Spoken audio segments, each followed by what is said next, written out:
2వ అధ్యాయము మొదటి నుంచి చివరి వరకు ఉత్తర ప్రత్యుత్తరంలో చదువుకుందాం. నా దేవా, నా దేవా, నీవు నన్నేల విడనాడితివి. నన్ను రక్షింపక, నా ఆర్తధ్వని వినక నీవేళ దూరముగానున్నావు.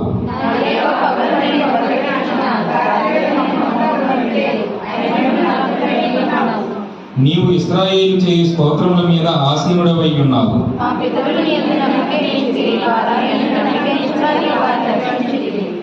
వారు నీకు మొర్రపెట్టి విడుదల నుండి నీ యందు నమ్మిక ఉంచి సిగ్గుపడకపోయి.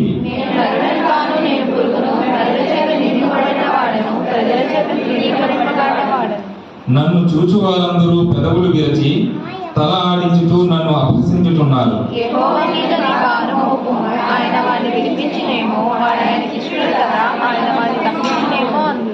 గర్భము నుండి నన్ను తీసిన వాడవు నీవే కదా. నేను నా తల్లి యొక్క స్తన్యపానము చేయుచుండగా నీవే కదా నాకు నమ్మిక పుట్టించితివి.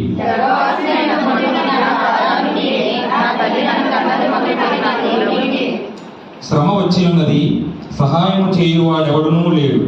నాకు దూరముగా ఉండకము.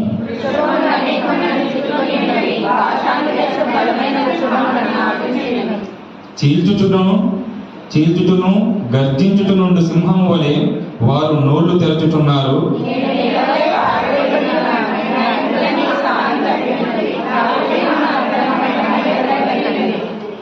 నా బలము ఎండిపోయి చిల్లపింకు వలె ఆయను.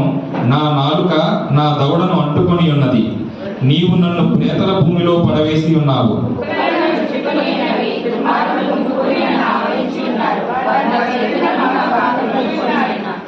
నా ఎముకలన్నీయు నిన్ను లెక్కింపగలను. వారు నిదానించుచు నన్ను తేరి చూచుచున్నారు. యెహోవా, దూరముగా ఉండకము. నా బలమా, త్వరపడి నాకు సహాయము చేయుము. సింహపు నోట నుండి నన్ను రక్షింపుము. గురుపోతుల కొమ్ములలో నుండి నన్ను రక్షించి నాకు ఉత్తరమిచ్చి ఉన్నావు.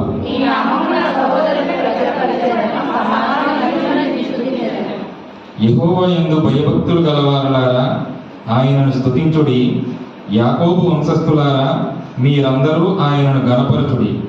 ఇశ్రాయేలు వంశస్థులారా, మీరందరూ ఆయనకు భయపడుడి.